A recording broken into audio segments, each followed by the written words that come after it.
She could not sleep that night. The house felt impossibly silent around her, the kind of silence that presses against your ears and makes you feel like the world is holding its breath. She sat on the edge of her bed, the soft glow of the phone screen illuminating her face. The friend request still opened the picture of her daughter staring at her with those impossible familiar eyes. Her mind raced with questions, with memories, with the ghost of a love that had never been allowed to breathe. She remembered the hospital room, the nurses gently explaining the impossibility of the situation, the way the world had told her to let go, before she even knew how to hold on the emptiness that had filled her chest since that day. A hollow ache that never seemed to fade, and now the impossible had appeared in pixels. A message in a digital world, a spark of life she had thought she had lost forever. She scrolled through the photos, watching the subtle smile in one, the hair falling across the forehead in another, the laughter caught midair in a video, and she could feel the years washing over her at once. All the missed birthdays, the missed first steps, the quiet mornings she would never know. Until now, it was too much for her heart to contain, and she pressed her hand to her chest as if she could hold the years back, the phone trembling beneath her fingers. She could not speak. She could not cry. The feeling was too vast, too new and too old at once. She remembered the lullabies she had sung in her imagination, the small prayers whispered in empty rooms, the promises to love a child she had never seen, and suddenly the world seemed unbearably full and impossibly empty. At the same time, she typed a message and erased it 100 times, trying to find words that could carry the depth of 20 years of longing, and then finally she pressed send, a simple hello with more love than any word could contain. And she waited the seconds, stretching into eternities, the heartbeats echoing in her ears, the small hope growing fragile wings inside her chest. She remembered the faces of people she had loved and lost, the friends who had drifted away, the family who had moved on. And she realized this was the one connection that had survived the devastation, the impossible miracle that had made its way through time and space to reach her. She felt tears slide down her cheeks, the long-held grief mixing with a newfound trembling joy. She imagined the child as a teenager, as a young woman, as someone who had lived a full life in her absence, and she longed to know everything about her, to catch up on a lifetime of moments that had happened without her. And yet she felt the rush of fear too, the fear that maybe this was a trick, a cruel joke, a cruel twist of fate. But no, the eyes told her everything. The recognition, the reflection of herself in another soul, the genetic imprint that could not lie. And she whispered to the empty room, "Please, please be real." And then the reply came, a message that simply said, "Mom." And she fell back onto the bed, laughing and crying at once, the sound choking her.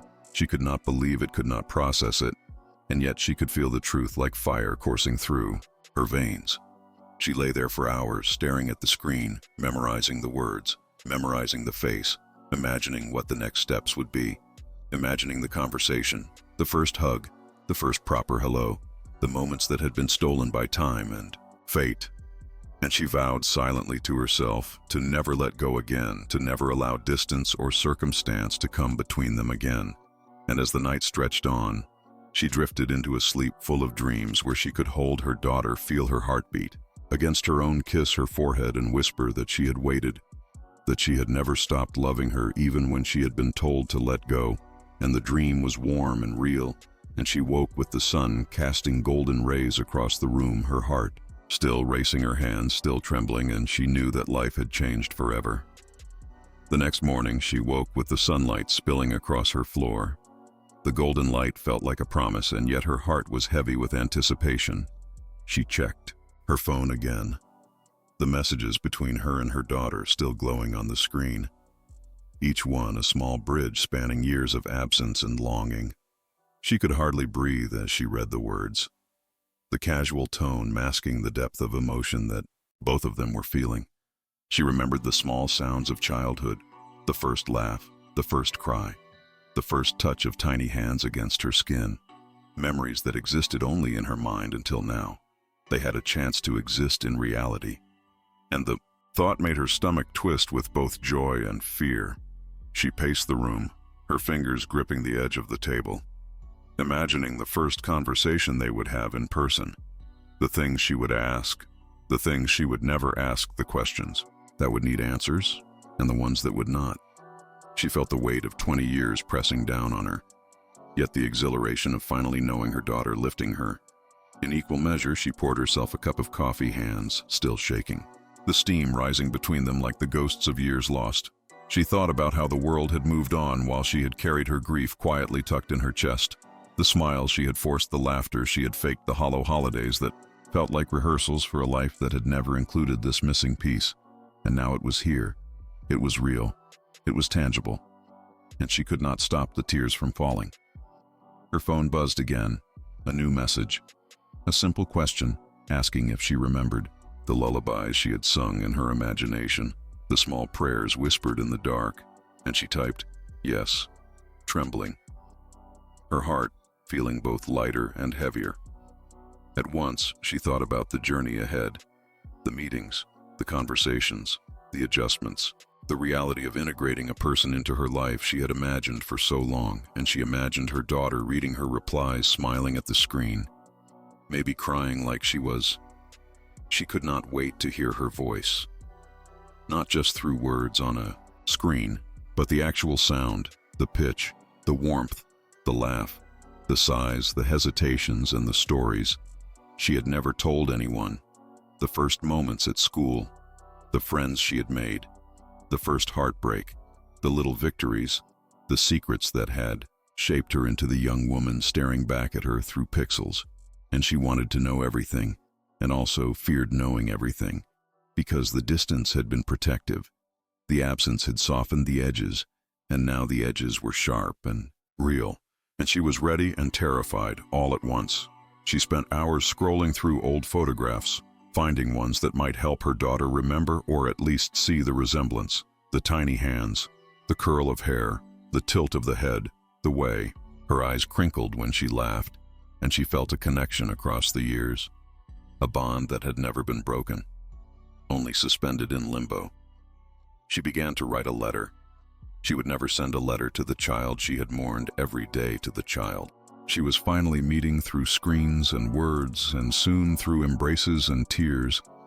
And she wrote about her life, about the waiting, about the dreams, about the love that never faded, and she imagined her daughter reading it, imagining her reading it, imagining feeling it, and the room seemed to vibrate with the energy of hope, the energy of reunion. And as the afternoon light faded into the warm glow of evening, she knew that the night would bring restless dreams of what was to come, of the conversations of the first meeting, of finally touching the hand she had longed to hold for decades. And she closed her eyes, smiling through the tears, knowing that life had given her a second chance, a miracle she had never dared to hope for yet. Here it was, undeniable, unstoppable, and hers to cherish. The evening settled around her like a soft blanket, the world outside quiet and ordinary. But inside her heart, a storm of emotions raged. The messages still glowing on her phone, each word carrying more weight than it should. 20 years of longing compressed into sentences that barely touched the surface of what she felt. She could not stop imagining the life her daughter had lived. The small daily triumphs, the heartbreaks, the laughter and tears that had never been shared with her. She pictured her sitting in her room doing homework with a lamp casting a warm glow over her books, and she imagined the gentle sighs, the muttered complaints, the small victories that made up a life lived away from her, and it was painful and joyous, all at once. She thought about how many times she had whispered her daughter's name to the empty night, how many times she had imagined holding her in her arms, how many nights she had lain awake feeling the emptiness in her bed, and now here she was, a real person, with real eyes and a real smile, reaching across the invisible chasm that had separated them for so long. She felt the ache of absence and the thrill of presence intertwining in her chest, the impossible blending with the miraculous. She could not stop the tears from falling as she read a simple message from her daughter asking what she was doing that evening, and she realized that even this small exchange was monumental, a bridge built with tiny words spanning decades of lost time. She typed back carefully, choosing each word, imagining her daughter's reaction, imagining the emotions she might feel. And as she pressed send, she felt a connection stronger than anything she had known before, a connection that was both fragile and unbreakable. At once, she wandered to the window and looked out at the street bathed in the soft glow of streetlights, the leaves rustling gently in the wind, the distant sounds of life carrying on. Oblivious to the miracle that had occurred in her living room, she closed her eyes and let herself imagine the moment they would finally meet. The first hug, the first embrace, the first whispered, "I love you," the tear, mingling together the laughter, the nervous smiles, the questions that would flood from both sides, the stories to catch up on the years spent apart, and she felt a thrill of anticipation so sharp it made her stomach flutter. She thought about the first time she would hear her daughter's voice in person, the timbre, the pitch, the hesitations, the inflections that would make the voice unmistakably hers, and she imagined the first conversation, how it would start cautiously, carefully, and then flow into the natural ease that comes when two souls recognize each other after years of separation. She remembered the lullabies she had sung in her mind, the prayers whispered in the night, the promises she had made to a child she could never touch, and she felt the weight of all those years lift slightly, knowing that finally she could act on those promises, that finally she could love her daughter in the real, tangible way she had always dreamed, and she imagined their future together. The walks in the park, the quiet dinners, the shared laughter, the gentle corrections, the advice, the guidance, the moments of quiet understanding, the little gestures of love that would build a lifetime of connection. And as the night deepened, she felt a calm settle over her, a quiet confidence that life had given her the second chance she had always prayed for. And though the path ahead was uncertain, though the emotions were overwhelming, she knew in the deepest part of her heart that she and her daughter were destined to find each other in every way possible.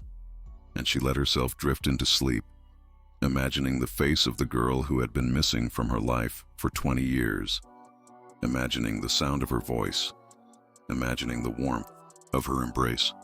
And for the first time in decades, she felt complete.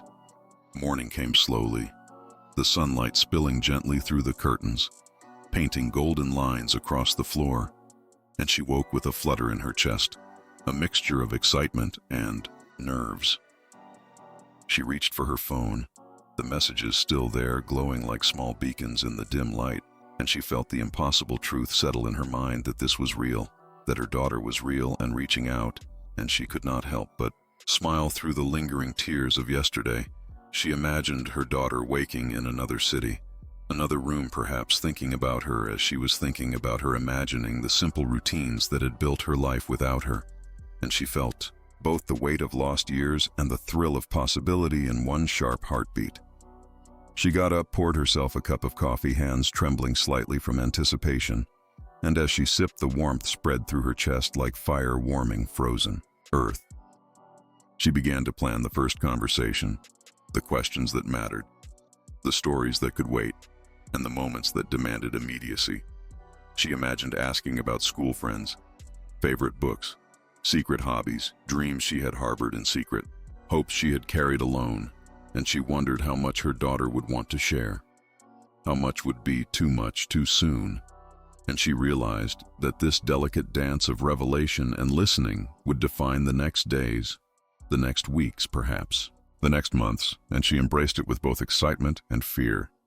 The fear of saying the wrong thing, of pushing too hard, of failing to understand fully, and yet the joy of connection pulsed stronger than any fear the world outside might impose. She paced the small living room, letting the sunlight touch every corner, imagining a future where laughter would fill these rooms, the echo of shared jokes and stories, the warmth of presence after absence, the tangible reality of someone she had imagined into existence finally standing before her, the first proper words, the first physical touch, the first moment that would confirm everything she had dared to hope for.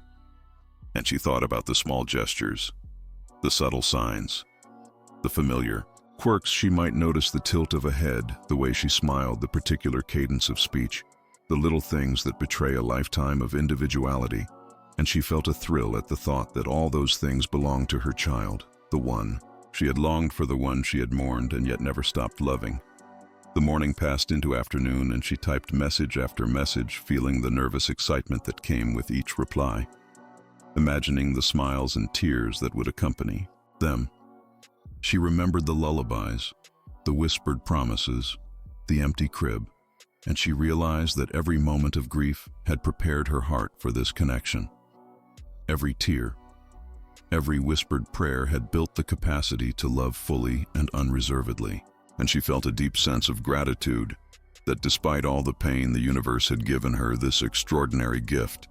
And as she glanced out the window at the slowly fading light, she allowed herself to imagine the first time she would hold her daughter in her arms, to feel the small heartbeat pressed against her own, to whisper the words, "I love you," for the first time in a real voice, and the anticipation made her breath catch and her heart ache and her eyes well up once again with tears of joy and longing. The days passed in a blur of messages and phone calls, each one a thread weaving together the lives that had been separated for so long. She found herself laughing at things that had no real humor, only the relief of connection, only the joy of finally knowing that her daughter was alive, that she had a presence that could respond to her presence, and she imagined the little things, the quirks, the gestures, the habits that made her daughter unique, the way she laughed at herself, the small pauses before answering a question, the careful choice of words that betrayed intelligence and sensitivity, and she felt pride and longing and awe. All at once she recalled the countless nights she had imagined this very scenario, the long walks she had taken alone, imagining the first meeting, imagining holding the child she had never touched. And now the imagination was reality, filtered through the glow of a screen, and she felt dizzy with emotion. She thought about the meals. She would cook the shared recipes, the favorite flavors and smells. She would introduce her daughter to the music she had loved, the books she had treasured, the films that had shaped her own understanding of the world.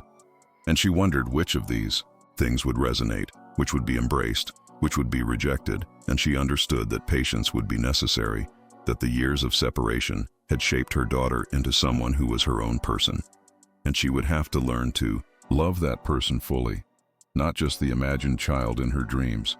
And so she listened carefully to every word, typed every subtle inflection in voice messages, every small indication of mood or preference, and she savored it all because it was real, because it was happening, because the impossible had come to pass.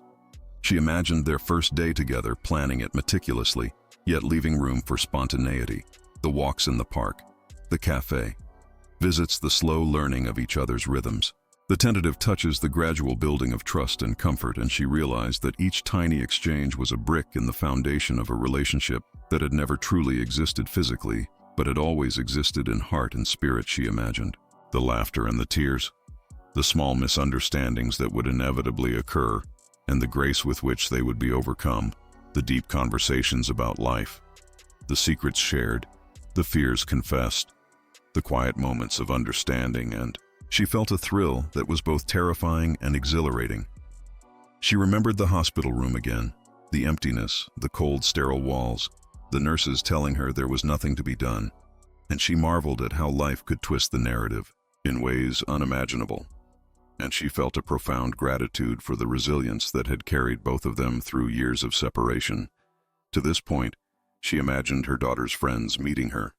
At last, the introductions, the explanations, the way her daughter would navigate two worlds, one she had always known and one she was discovering now, and she felt a protective warmth rise in her chest, a fierce desire to keep her daughter safe while also allowing her to grow and explore.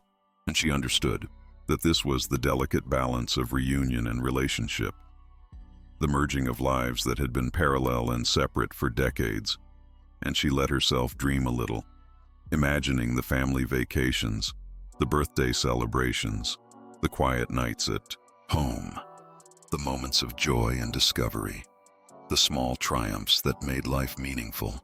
And she felt the pulse of hope steady and strong in her heart.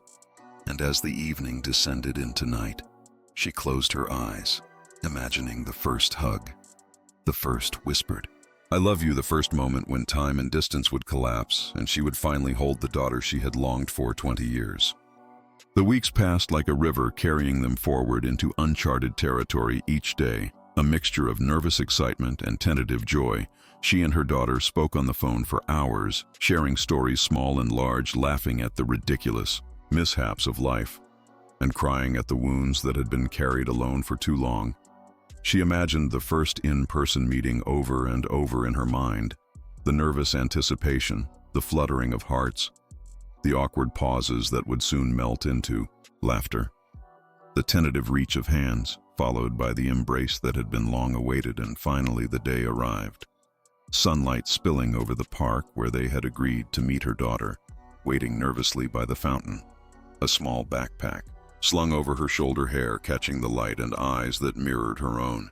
She felt a tremor of disbelief that this was real, and yet every fiber of her being confirmed it. She stepped forward, her heart pounding, the distance between them collapsing in a single step, and then she saw the smile, the one she had imagined for 20 years, the warmth that reached across every lost moment, every tear, every whispered prayer. And she opened her arms, her daughter hesitating only a heartbeat before rushing into them. And the embrace was everything and nothing. She had imagined it was fierce and gentle, desperate and tender, overflowing with the grief of lost years and the joy of reunion. It was a heartbeat of eternity compressed into a single moment, and as they held each other, she whispered words that had been trapped in her chest for decades. "I love you. I have never stopped loving you," and the words were swallowed by the warmth of the hug and returned in the soft voice of her daughter. "I love you too," and she had always loved you. The tears flowed freely, both of them laughing and crying at once at the beauty and impossibility of the moment. The world around them vanished, leaving only the two of them connected across time and space, and the longing of years melted into the joy of presence.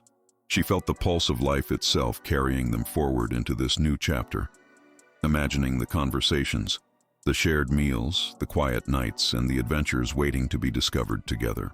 And she realized that every lonely night, every longing glance, every dream of what could have been had led to this miracle, the restoration of a bond that was never truly broken, just waiting for the moment to be made whole. And as the sun dipped, low casting gold across the fountain, she held her daughter tighter, imagining the future together, the laughter, the guidance, the love, the small gestures that would stitch their hearts even closer. And she knew that though time had taken so much, it could never take this connection away. It could never erase the joy of finally finding each other, of finally being together, of finally closing the circle of longing and loss. And she whispered softly into the warmth of her daughter's shoulder, "Thank you for finding me. Thank you for coming back." And her daughter pressed her face to hers, replying in a soft breath, "I never left you. I was always here." And in that instant, every ache, every tear, every year of waiting was worth it. Every moment of absence became a memory to honor the reunion. And they stood together as the sky turned to shades of purple and gold, imagining the life they would build, the memories they would create, the love that would grow stronger every day. And she knew that the story of grief had ended and the story of love had begun, and it was infinite and true and theirs forever.